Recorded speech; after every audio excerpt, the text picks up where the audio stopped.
मैं इंद्रजीत सर आज 12वीं क्लास का इतिहास का चैप्टर 9 लेके आए हुए हैं। चैप्टर का नाम है शासक और इतिवृत्त मुगल दरबार, लगभग 16वीं और 17वीं शताब्दी।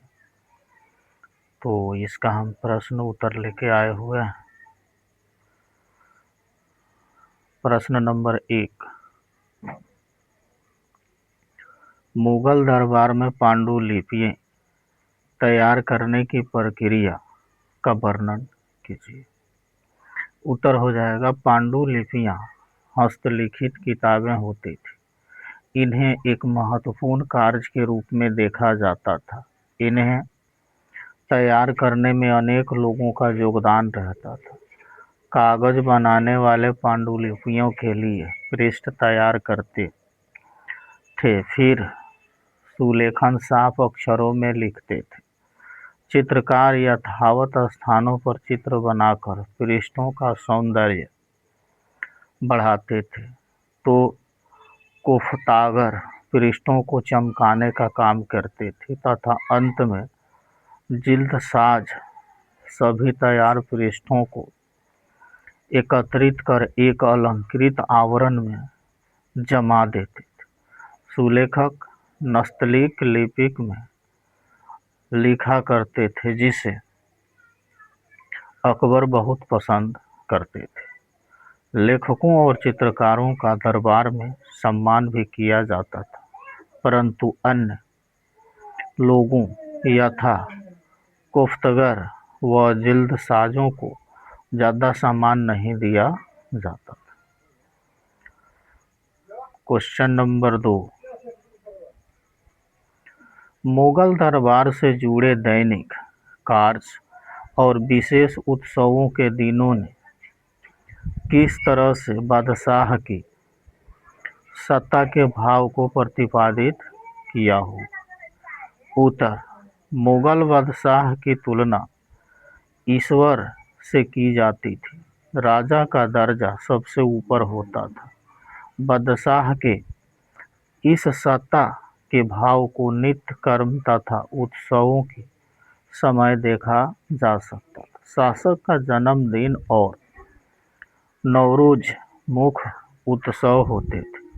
जन्मदिन के समय बादशाह को अनेक वस्तुओं से तोला जाता था और फिर बाद में उन वस्तुओं को प्रजा में बांट दिया जाता था।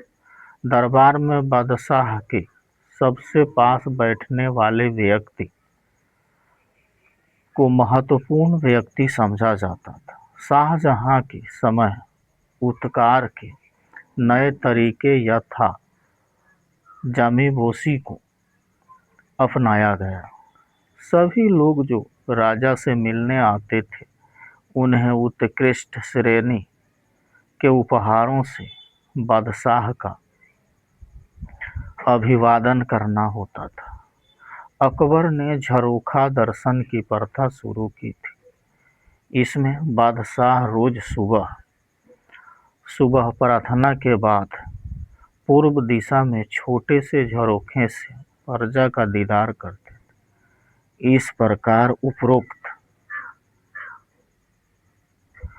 गतिविधियों ने बादशाह की सत्ता के भाव को प्रतिपादित किया। क्वेश्चन नंबर 3, मुगल साम्राज्य में शाही परिवार की स्त्रियों द्वारा निभाई गई भूमिका का मूल्यांकन कीजिए। उत्तर, मुगल काल में स्त्रियों का योगदान उल्लेखनीय है। वे शाही परिवार में बेगम, आगाहा और अगाचा के रूप में रहती थी। इनमें पति के सबसे करीब बेगम होती थी। वैवाहिक जीवन के अतिरिक्त अन्य मान्यताओं यथा नूरजहां और गुलबदन बेगम का योगदान राजनीतिक और साहित्यिक दृष्टि से महत्वपूर्ण रहा। प्रशासनिक कार्य में जहांगीर की बेगम नूरजहां का काफ़ी दखल रहता था तथा जहांगीर भी उनसे विचार विमर्श करके निर्णय लेते थे। शाहजहां की पुत्रियां जहांनारा और रोशन आरा भी अन्य मनसबदारों के सम्मान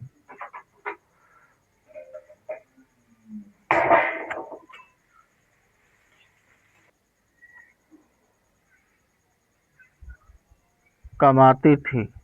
दिल्ली स्थित चांदनी चौक की रूपरेखा भी जहांनारा ने ही बनवाई थी। गुलबदन बेगम द्वारा लिखित हुमायूंनामा मुगल काल का महत्वपूर्ण ग्रंथ है।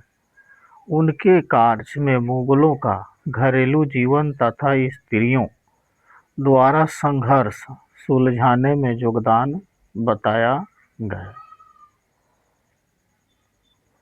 अगला क्वेश्चन, वे कौन से मुद्दे थे जिन्होंने भारतीय उपमहाद्वीप से बाहर क्षेत्रों के प्रति मुगल नीतियों व विचारों को आकार प्रदान किया? उत्तर, मुगल साम्राज्य के बाहर और भीतर अनेक ऐसी परिस्थितियां थीं जिन्होंने मुगलों की नीतियों को आकार दिया।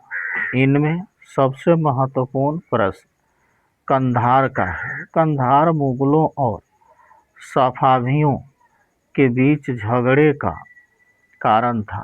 मुगल हमेशा चाहते थे कि कंधार और काबुल पर नियंत्रण उन्हें संभावित खतरों से सुरक्षित रख सकता है। मक्का और मदीना जैसे पवित्र स्थलों पर अनेक तीर्थयात्री जाते थे, इसलिए मुगलों के लिए यह आवश्यक था कि वे ओटोमन साम्राज्य के साथ मधुर संबंध बनाए रखें ताकि तीर्थयात्रियों व साथ ही व्यापारियों का आवागमन सुचारू रूप से चलता रहे। अकबर द्वारा जेविइट प्रचारकों को बुलाया जाना भी मुगल साम्राज्य की धर्मनिरपेक्षता को बताता है। जेविइट प्रचारकों के कारण ही यूरोप भारत के बारे में जान पाया था। जेविइटों द्वारा दिया गया विवरण फारसी इतिहास में मुगलों के जीवन के बारे में बताए गए तथ्यों की पुष्टि करती है। क्वेश्चन नंबर 5, मुगल प्रांतीय प्रशासन के मुख्य अभिलक्षणों की चर्चा कीजिए। केंद्र किस तरह के प्रांत पर नियंत्रण रखता था? उत्तर हो जाएगा अत्यंत विशाल मुगल साम्राज्य प्रशासनिक सुविधा के लिए अनेक स्तरों पर विभाजित था। सर्वप्रथम प्रांत आते थे जिन्हें सूबा कहा जाता था। प्रत्येक सूबा एक सूबेदार के अधीन होता था। सूबेदार सीधे बादशाह के प्रति जवाबदेह होते थे। प्रत्येक सूबा कई सरकारों में विभक्त होता था।